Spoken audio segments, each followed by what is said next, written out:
Cresci em uma casa simples e indiana, uma daquelas construções antigas com porão de concreto que sempre me deu arrepios quando criança, mas que meu pai tratava como se fosse o lugar mais importante do mundo. Ele mantinha uma regra rígida: eu e minha irmã não podíamos entrar lá sem permissão, nunca, nem mesmo para pegar ferramentas. Quando perguntávamos o motivo, ele dizia apenas que era perigoso, cheio de coisas pesadas e fios expostos. Com o tempo, aceitei a explicação, mas sempre me incomodou o fato de ele passar horas lá embaixo, trancado, até de madrugada, como se escondesse algo. Quando completei 22 anos, meu pai faleceu de um ataque cardíaco repentino, e ficou para mim e minha irmã a responsabilidade de organizar a casa antes de vendê-la. No começo foi só tristeza e nostalgia, mas em algum momento decidimos encarar o porão. Pegamos a chave que sempre esteve no chaveiro dele e descemos pela escada estreita. O cheiro era de ferrugem e umidade, mas o que mais me marcou foi a organização obsessiva. Havia prateleiras com caixas numeradas, pastas empilhadas, uma mesa de madeira com pilhas de papéis escritos à mão. Nada de ferramentas, nada de coisas de construção. A primeira caixa que abrimos estava cheia de fitas cassete, cada uma etiquetada com datas que iam dos anos 80 até poucos meses antes da morte dele. Achamos estranho, porque não lembrávamos de meu pai gravando nada. Ligamos um velho toca-fitas que estava ao lado e colocamos uma das fitas mais antigas. O que ouvimos foi a voz dele, jovem, descrevendo minuciosamente nossas rotinas quando éramos crianças, o que comemos, a hora que fomos dormir, até conversas específicas que tivemos. Era assustador pensar que ele registrava tudo sem a gente perceber.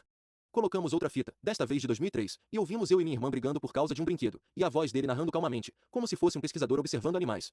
Cada fita era isso, ele descrevendo nossas vidas, às vezes imitando nossas falas, às vezes fazendo anotações sobre comportamento. Era perturbador. Pensamos em parar, mas a curiosidade foi maior.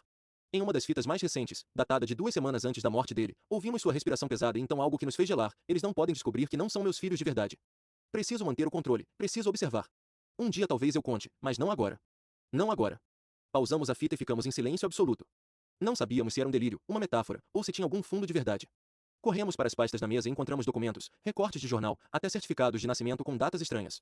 Em alguns papéis havia nomes diferentes para mim e minha irmã, datas alteradas, como se houvesse duas versões de nossas identidades.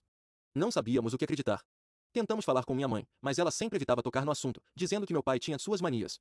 Nunca obtivemos uma resposta clara. Até hoje não sei se tudo aquilo era fruto de uma obsessão sem sentido ou se realmente havia um segredo muito maior por trás. Só sei que cada vez que lembro das fitas, da calma na voz dele descrevendo nossas vidas como se não fosse parte delas, sinto como se eu mesmo fosse um estranho na minha própria história. Vendemos a casa, mas antes disso destruímos as fitas. Mesmo assim, ainda sonho com a voz dele narrando meus passos, como se ainda estivesse me observando de algum lugar.